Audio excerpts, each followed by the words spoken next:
欢迎收听一道微光同志小说，作者书野，故事马上开始。站在阳台上的白启远和唐玉成两个人久久没有说话，夜色静谧，这种无声的相处对他们而言已并不陌生。半晌，唐玉成忽然蹲下身去，指尖微微探入泥土，熟练地连根拔掉西红柿盆里的几根杂草。你种的这些菜长得还挺好的，那西红柿的第一穗花都开了。白启远衔着烟，火星在夜色里明灭。该给这个西红柿搭个支架了。唐玉成盯着那根脆嫩的主茎。明天我去市场转转，看有没有合适的，实在不行我自己做一个。白启远点了点头。这西红柿是什么品种？是小的那种。哦，白启远唇角勾起一抹浅浅的弧度。没想到还能吃到自家种的西红柿，有点期待啊。唐玉成扬起脸，神色专注。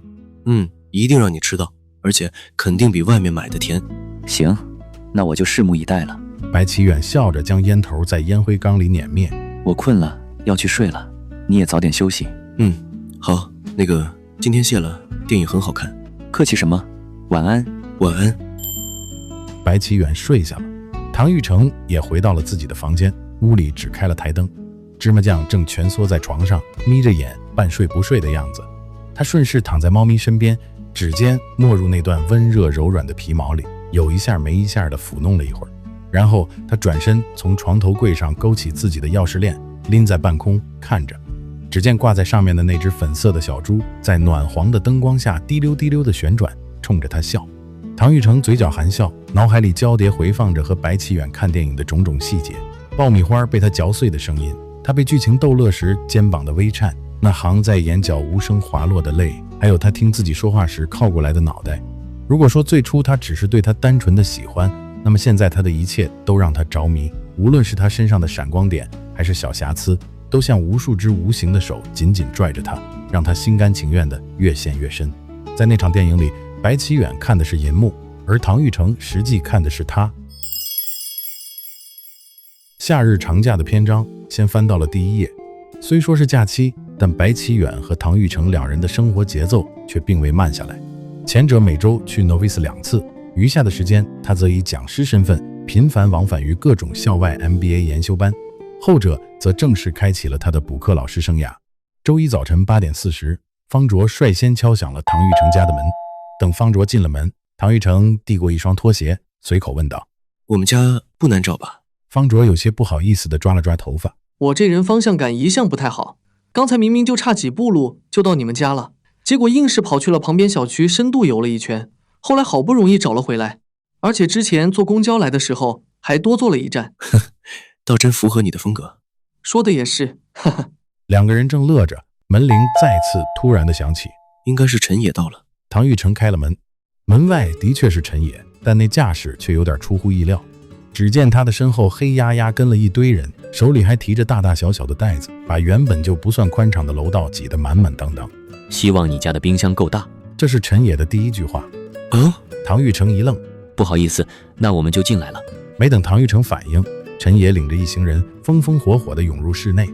原本正窝在沙发上撸猫的方卓被这阵仗吓了一跳，怀里的芝麻酱更是受了惊，滋溜一下从他腿上窜下来，一头钻进电视柜底下的阴影里，没了动静。这架势是要打架吗？方卓喃喃自语。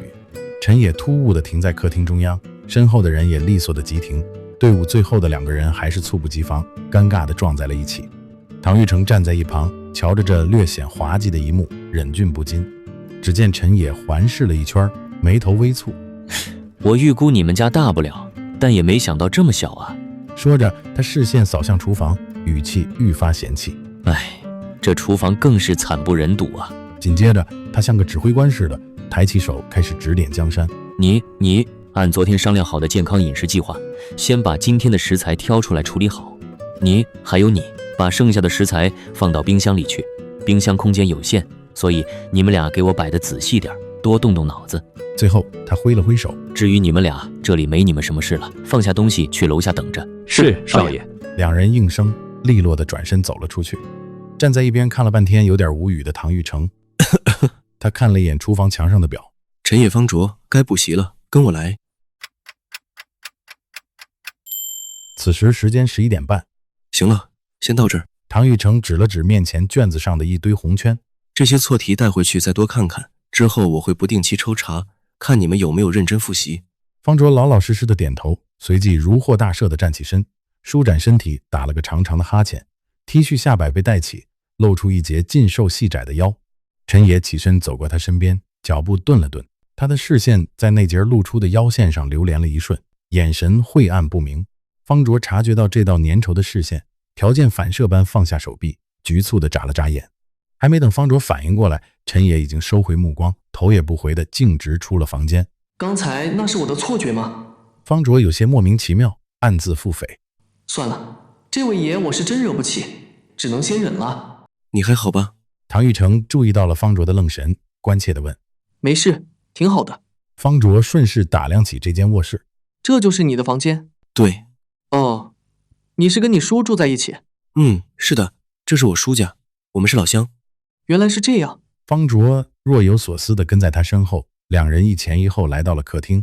此时的厨房里正是一派有条不紊的景象。陈野带来的这两个人，一个厨师，一个助手，正低头忙碌，而陈野本人则暴毙立在一旁，时不时出声指点几句。方卓站在一旁，听着陈野口中蹦出的那些闻所未闻的食材和佐料的名称，简直像在听天书。在他朴素的认知里，做饭无非是熟了撒点盐，可在陈野的世界里却并非如此。每一种食材、配料与佐料似乎都经过了某种刻意而精确的配比。果然有钱人的生活是我无法想象的。陈野余光瞥见两人，回过头，语气淡淡：再有5分钟就可以开饭了。唐玉成点了点头。5分钟后，三个人坐在餐桌旁，看着眼前的一桌菜，方卓下意识感叹一声：哇哦！说完又有点后悔，因为这暴露了自己没见过世面的样子。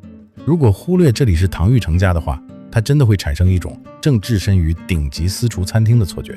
唐玉成率先拿起筷子：谢谢你们准备的饭，我要开动了。方卓忙不迭跟着附和：谢谢，我也要开动了。陈野的唇角极其细微地勾了一下。他是笑了还是嘴角抽筋？方卓一时间有些恍惚，毕竟认识以来，他还从未在这张扑克脸上捕捉到过类似的表情。午餐结束后，方卓和芝麻酱并排瘫在沙发上，一个摸着自己圆滚滚的肚子，一个亮着软糯的肚皮，一人一猫，神情同步，透着如出一辙的满足与呆滞。陈野立在不远处，深邃的目光落在方卓身上，他对他吃完的反应很满意。看着对方私下里这副毫无防备，甚至带点憨气的模样，他再次有些看入神。你过来一下。唐玉成走过来，手掌拍上陈野的肩膀，把他叫到了一边。我说做个饭而已，用得着这么兴师动众吗？陈野挑了挑眉：有吗？不觉得？得，这就是所谓的穷人与富人之间那种难以跨越的阶级鸿沟。他停顿了几秒，正试图找个能让这位大少爷理解的表达方式，陈野却忽然轻笑一声：好了好了，别吐了，逗你的。陈野抱起手臂，语气松动了些。今天是第一天，总得让他们熟悉一下流程，以后就没这么麻烦了。那就好，记住，你来这儿的目的是学习。哦，对，你不提醒我倒忘了。陈野掏出手机，先把补习费转给你。行。唐玉成把手机拿了过来，点开了收款码。片刻后，唐玉成的手机震动，一条银行到账短信弹了出来。收到了。好。厨师和助手临走前，不仅带走了所有厨余垃圾，还将厨房擦拭得光洁如镜，一尘不染。三人各自休息了片刻。下午时间一到，唐玉成拍了拍手，把还窝在沙发上逗猫发呆的方卓以及坐在不远处玩手机的陈野都叫了起来。到点了，继续。晚一些的时候，白启远上完课回到家。我回来啦。哦。唐玉成应了一声，笔尖没停。白启远放下包，来到唐玉成的房间门口，他瞧见书桌旁挤着的三个脑袋，温和地笑了笑。您好。您好。方卓和陈野礼貌地打招呼。你们好啊，欢迎欢迎。玉成还是第一次领同学回家，你们想喝点什么吃点什么，尽管跟他说，千万别客气。方卓和陈野受宠若惊的连连点头。好了，不打搅你们学习了，我也去忙了。说着，白启远摆摆手，转身去了书房。房门一关，方卓立刻按捺不住好奇心，压低声音：这就是你叔啊？是的。我的天，长得这么年轻，还这么帅。方卓一脸不可思议：你为什么要叫他叔啊？感觉应该叫哥。是吧？唐玉成点头敷衍着。长得倒是不显老。陈野在一旁冷不丁插话：不过帅倒也谈不上。方卓偷偷翻了个白眼：切，比你帅多了好吗？他没敢当面硬刚，转而问唐玉成：“玉成，你叔是做什么工作的？”他在旁边 A 大教书。哦，当老师的，怪不得。方卓恍然大悟，眼里写满了崇拜。难怪看起来文质彬彬，气质还那么出众。当大学老师就有才了吗？陈野轻哼一声，不咸不淡地反问。方卓这下不服气了，终于梗着脖子争辩：“对啊，老师当然有才，肚子里没点墨水，怎么上台讲课啊？”那可未必。我说，你们俩来我家是干什么的？唐玉成终于听不下去了，屈起手指在桌面上敲了敲。来练嘴皮子的吗？他看了一眼手机屏幕上的时间，眼神严厉：“你们赶快把这页的题给我做了，15分钟后对答案。”书房内瞬间鸦雀无声，只剩下笔尖划过纸面的沙沙声。